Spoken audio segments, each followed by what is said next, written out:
So this is Hinson Arwood. And Hinson Arwood is going to be sharing with us.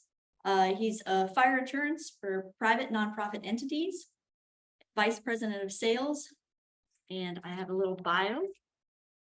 He is a commercial property and casualty insurance agent with Marsh and McLennan Companies, specializing in construction and agribusiness. He graduated from Ole Miss in 2015. He first started with Brown & Brown Insurance of Florida. He's married and has a 20-month-old little boy. Ooh, the best age. Welcome. Thank you. Let me mute you. Mute me, I mean. Okay. I don't know who I'm muting. I've just been told. Welcome. Thank you. Good morning, everybody. Sammy, thank you for the introduction. Marinelle, thank you too for accommodating the virtual. I'm sorry I'm not there in person.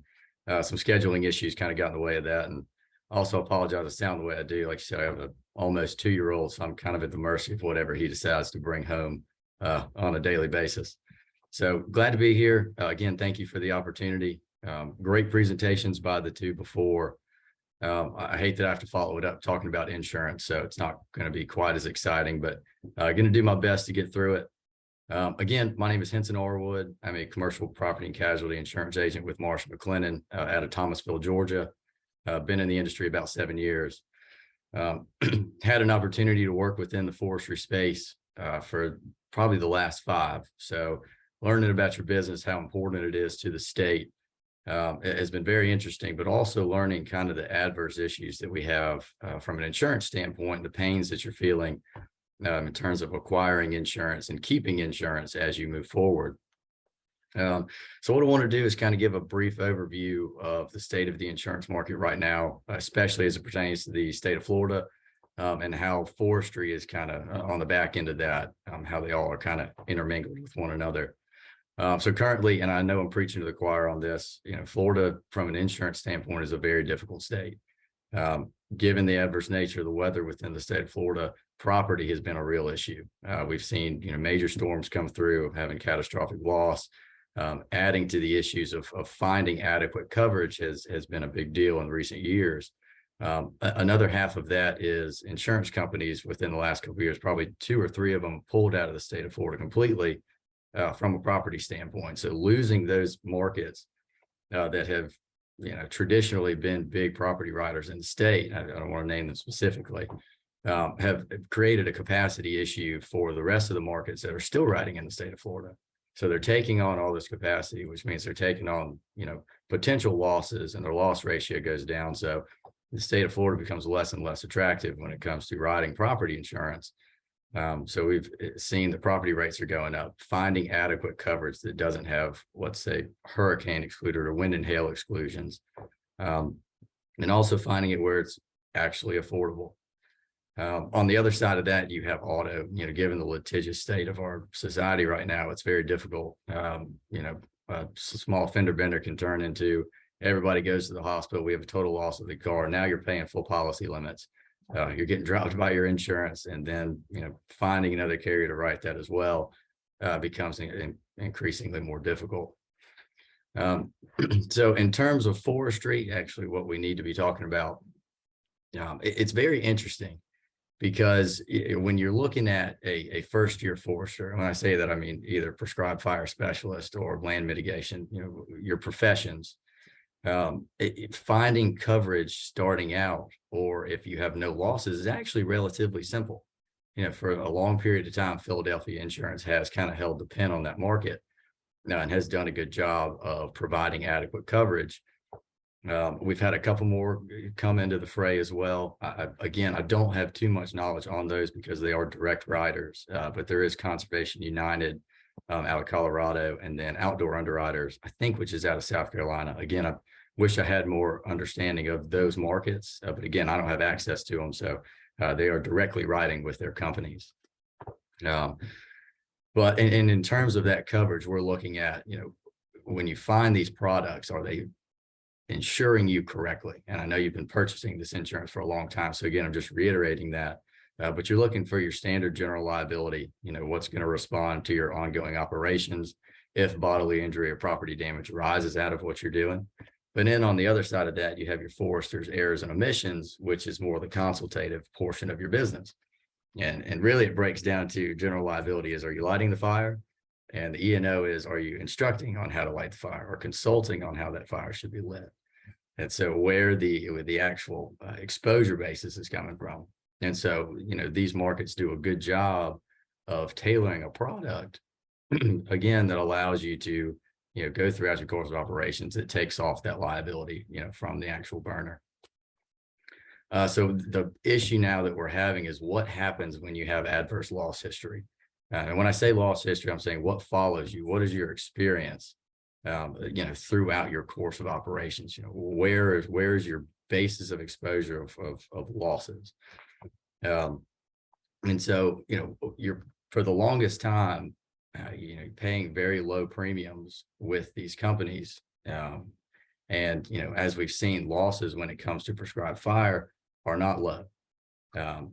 So, once these losses arise, these insurance companies are deciding, hey, we're really not going to be in the interest of writing this, having, we've paid X, Y, and Z.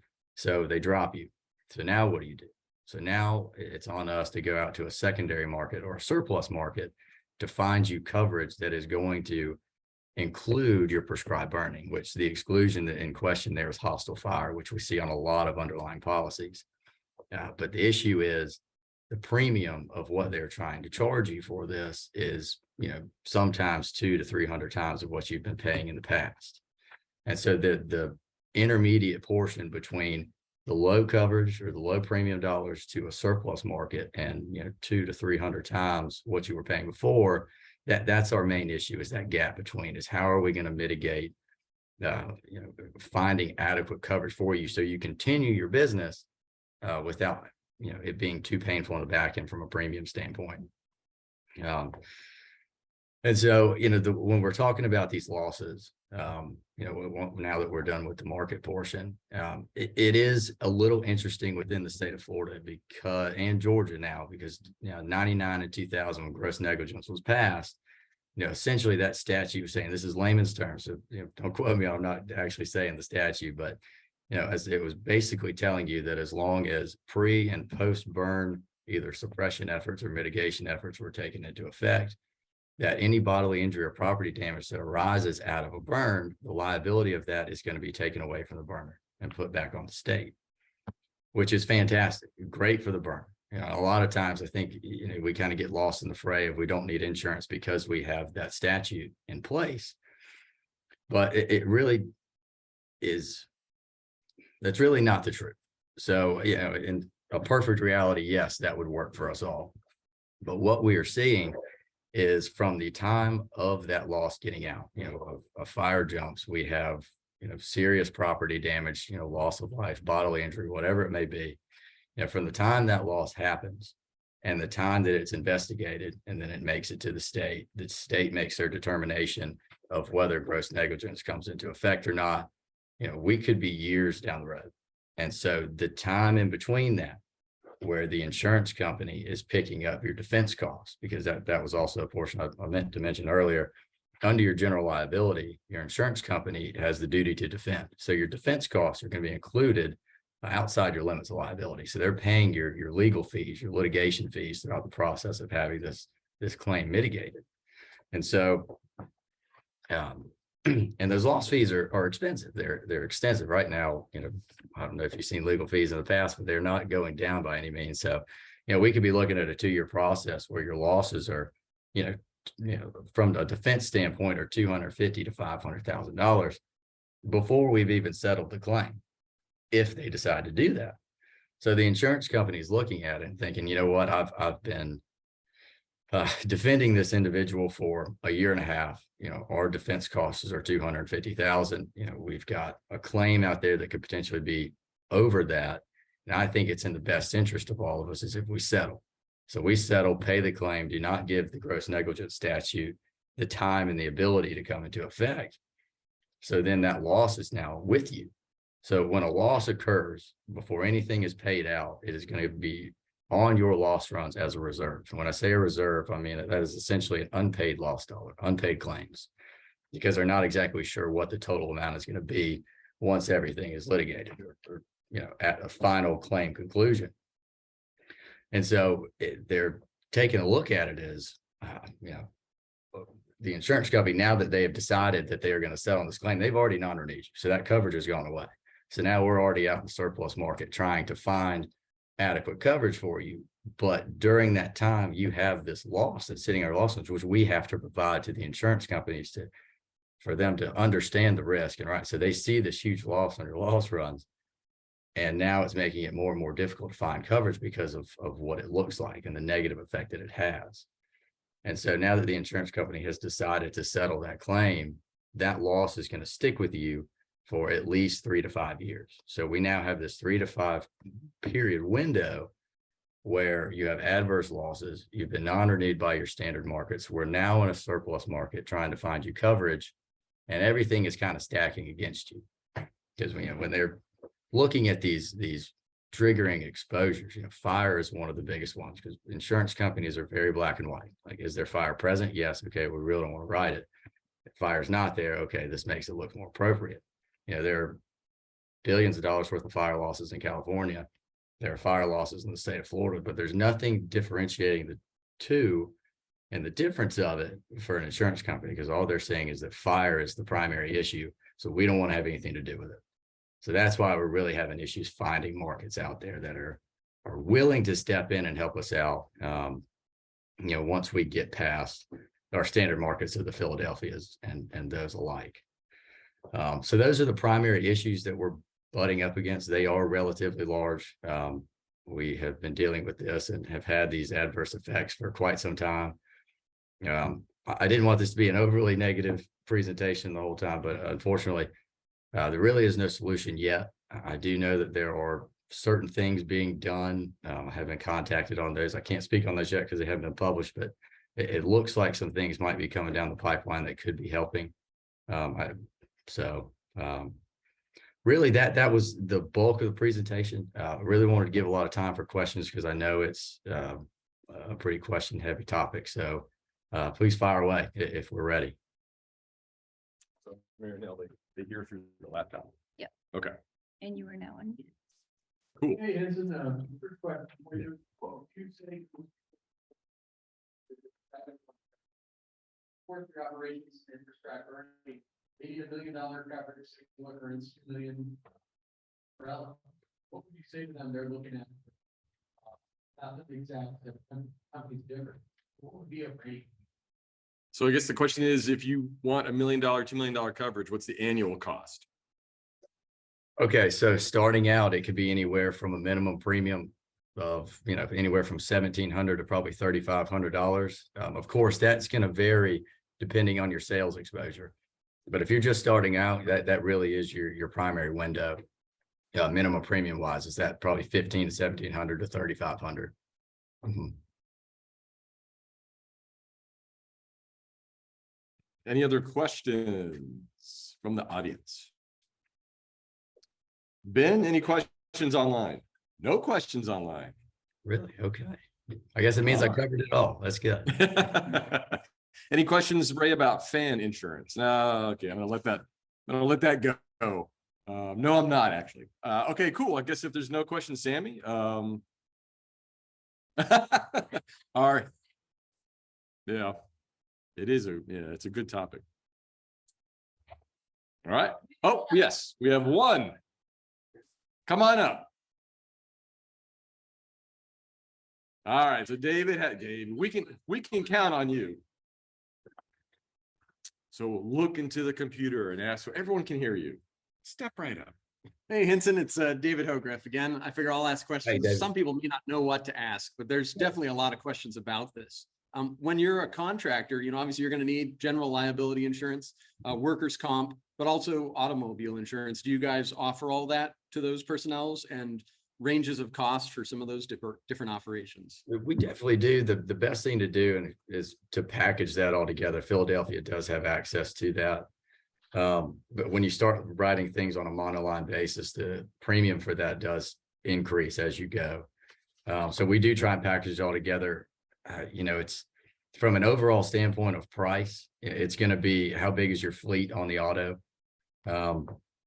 And you know, Florida's very tough when it comes to auto. So rates are a little higher. We're usually seeing anywhere from 800 a unit to probably about 1,500, depending on the age of the vehicle.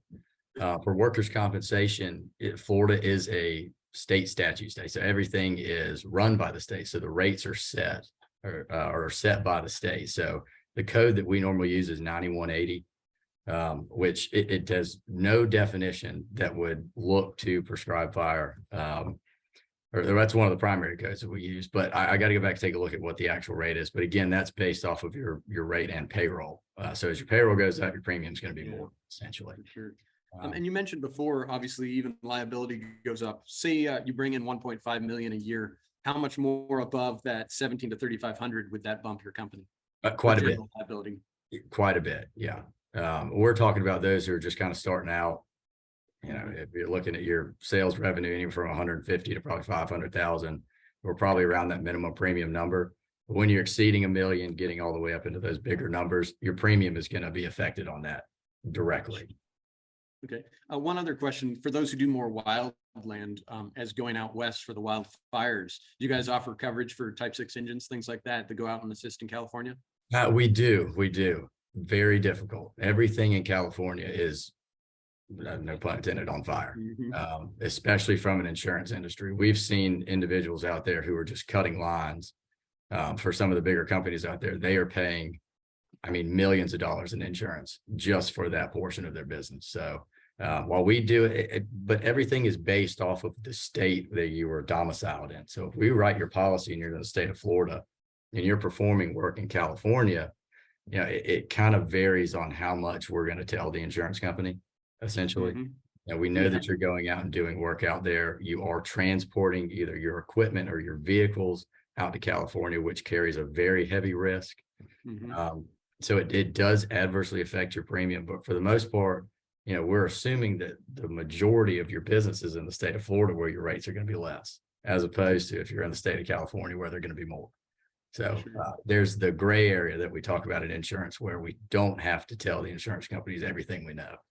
And I think most people in here are going to be doing stuff in prescribed burning in Florida. That's what our focus is here. And most of the people I know who've been trying to get insurance in Florida are prescribed burners. And I've found almost that's the harder one to get it for than it is to talk to the guys in Idaho who are working in there in California. I just know I've had friends in this room who've tried to get it, and it's not easy to get. So it's good having you here. That's why I'm kind of asking questions for everyone in general, people who have asked me these questions in the past, to get it going. It may be people online who don't know what to ask. Yeah. They're not sure what terms to use. And again, too, I'll put my contact information out there. It doesn't have to be business related. If you've just got questions on it, call me, email me. I'm very happy to do whatever I can to help. I did see a question on there too, talking about $1 to $2 million limits not being enough. And so that kind of brings into the question of excess policies and umbrella policies. With you, when you are with those admitted markets, those policies are available. When we get into the surplus market, if you, let's say your contract requires you to have a 5 million total aggregate, so you need a $3 million umbrella policy, it is borderline impossible to find that outside of an admitted market. Yeah. Because it brings in the question of reinsurance, and actually finding those limits is more difficult.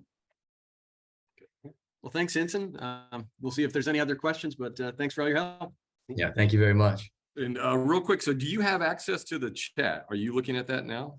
I do. I've got the chat right here. Cool. So we got a couple questions they were asking to repeat the companies you mentioned, but also put your contact information in there. Sure, absolutely. So the companies that were in question, of course, were Philadelphia Insurance.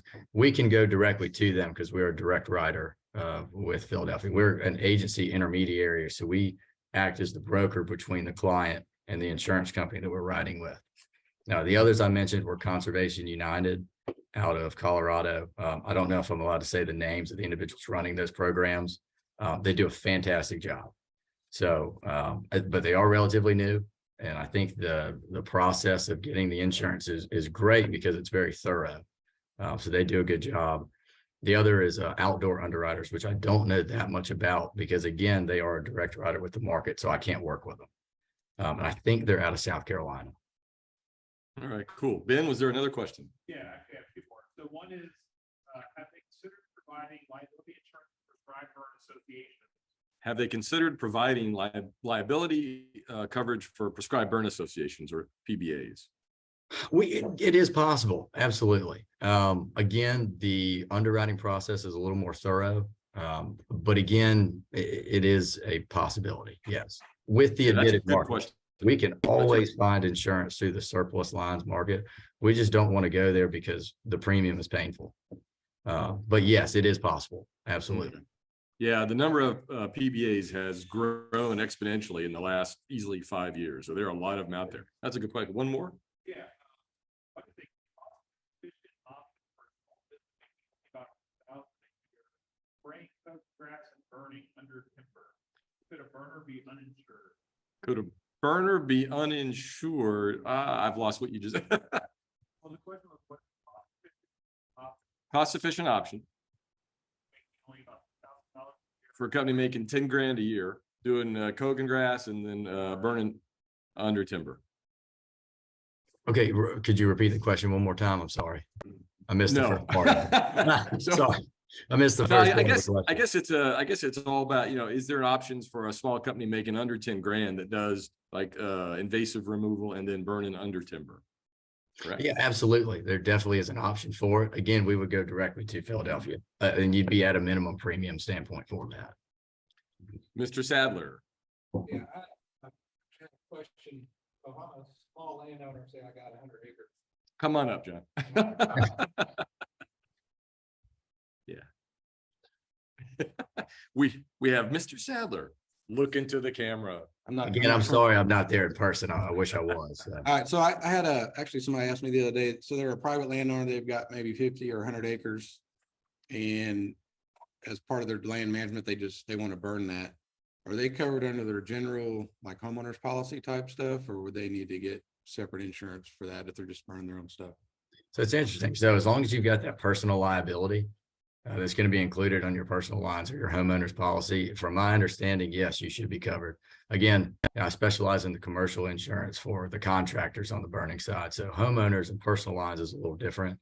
But again, it's protecting you as the owner of that property. So if there's negligence on your behalf or bodily injury or property damages arising to others, due to your negligence, it is of my understanding that yes, coverage is there. Again, that is one of the main reasons that gross negligence was put in place, was to protect the individual landowner and the contractor, because you are taking care of the state essentially, so that we don't have fires. But that was the primary purpose. Yes. All right, thank you. That's good. Yeah, that's a good question. All right.